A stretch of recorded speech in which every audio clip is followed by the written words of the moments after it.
What's up, everyone? Mike here, hanging out on the mushroom farm. Great video for you guys tonight.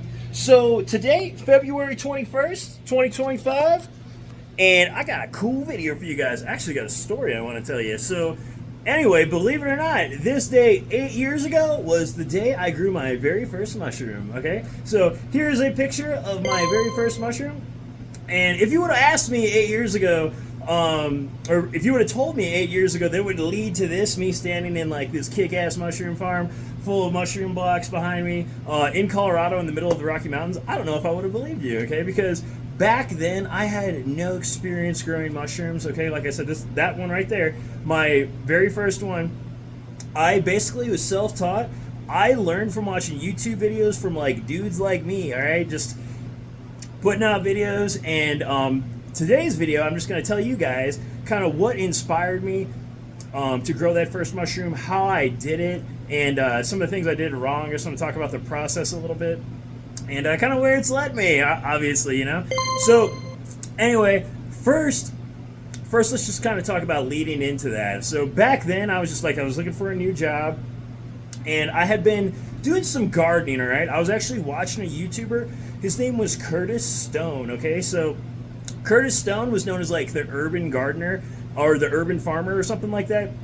I just remember he had a video. It was something like he made like $70,000 on like a quarter acre. It went kind of viral, and a lot of people were watching his stuff back then. He still has a great channel today, and he'll kind of upload whenever. But anyway, he kind of got me into it. So I kind of got into farming back then by watching Curtis's videos. And from then, I made my own little like vegetable garden outside. My family had been farmers over the years. That my family has farmed like just different things, whether it's been grain or animals of different types. So I don't know. I guess it's kind of in me to do something like this. So I went ahead. I tried the whole gardening thing. I wasn't super fond of it. I thought maybe I could try something a little bit different, you know. So I kind of started looking at other avenues, and then I found mushrooms. Okay, I found this YouTuber. He's changed his names a few times. He has like a nickname, Buckeye. But he had a channel back in the day called Mushroom Adventures, okay?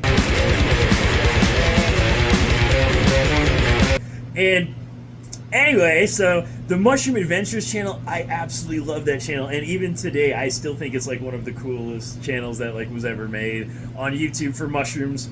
So anyway, I watched Buckeye's videos, got really inspired by him, and I was like, yo, I want to try this, dude. So started trying, or I started watching other guys then on YouTube, just seeing other methods. I was looking for like a simple method just to kind of get me going, okay, and like learn kind of the base principles and then take it from there. Because I'm like a do-it-yourselfer, as you guys can tell. I kind of like to do everything myself, and so I wanted to kind of learn like what are the base, like I said, the main principles to just grow mushrooms, and then kind of expand the process from there.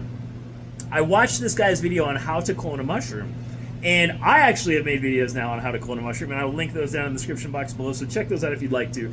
But anyway, I saw this guy's video about cloning a mushroom. It was another YouTuber, not Buckeye, and he basically split open a mushroom and then just took a tissue sample out of that and he put it in a jar of grain. So what I decided to do was, not having any equipment, I went to like the local store. I got myself an Instapot. It wasn't even like a legit pressure cooker, but it got up to 12 psi, okay? So I got this Instapot. I was actually working at grain elevators at the time, so I took some grain from the elevator, brought it back home, sterilized the grain from like I learned from watching YouTube videos, and then I went to this local store that we had called Fresh Time, okay? And Fresh Time is kind of like a Whole Foods, all right? They got all sorts of like good food and stuff like that.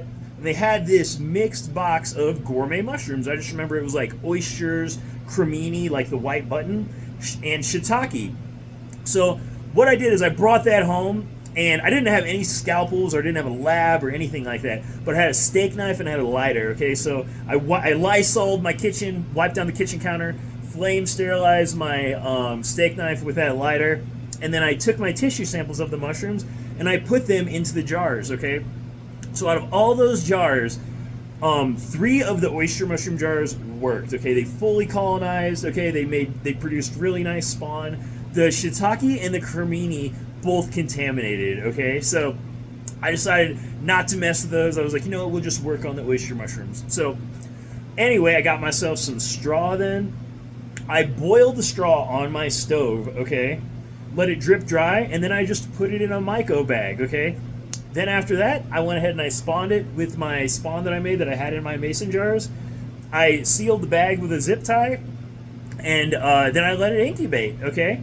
And then I actually poked a hole in it while it was incubating because I didn't even know any better. Like, it was my first one. And totally forgot about it. It was in my closet. And I had actually bought a new house with my fiance at the time. And I was moving stuff back and forth. The closet was shut for like several days.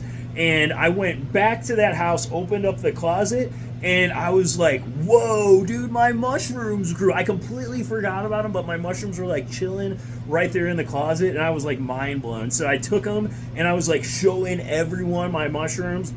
I was super stoked about it, taking pictures. Like I said, I showed you guys the picture earlier. Showed everyone that day, texted everyone. But I knew right then, I was like, man, if I like kind of figured this out right now, and I did a lot of things wrong with that very first grow. I was like, if I could like just refine this process, who knows what I'll have? Maybe I'll have a job. So that year, that first summer, I started growing on straw. I grew oyster mushrooms on straw, and I just figured it out basically. Got into the largest farmer's market in the area, which was Soulard Farmer's Market then. That next year, I actually me and my fiance ended up splitting. I moved back to a place that I had with my brother. Built another mushroom farm. Okay, so that was my second one then at this point, and started the season off there. Here's a picture of that grow room. Me and my dad actually built that grow room. Okay, and at that time, my dad had actually moved out here out west to Colorado, where I am now. He lives like 10 miles from me, down the road here, believe it or not. So he helped me build that first grow room. I went ahead then, and over those years, I just grew the business, man. I was basically, that first year, like I said, I just went to Soulard then. It was the biggest farmer's market in the area, and I sold all the mushrooms I could. I actually doubled my revenue from the start of that year till the end of the year. And then the second year, I doubled my revenue again, okay? So I just kept working at it, guys, and figuring out like what was working good for me. I got better as a farmer. Pretty much by my third year, I had kind of mastered the skill just in general. So then I opened up a retail shop. So here's a couple just shots of the retail shop. It was cool. Like we had like an awesome grow room in there. I taught classes there.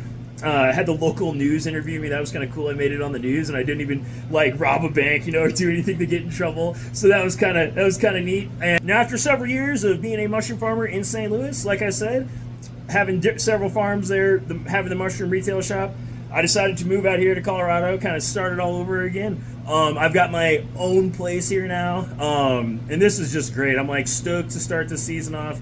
I'm just super grateful to where that very first mushroom has led me. So anyway, I just wanted to kind of share with you guys like my story about growing my very first mushroom, kind of talk about like my journey briefly over the years, and tell you guys about where I'm at today. Now, before I cut this video off, okay, for the people still listening, it's subscriber giveaway time. I'm not going to put this in the title. I'm not going to put this in the thumbnail. This is for the people that like watch the videos all the way through.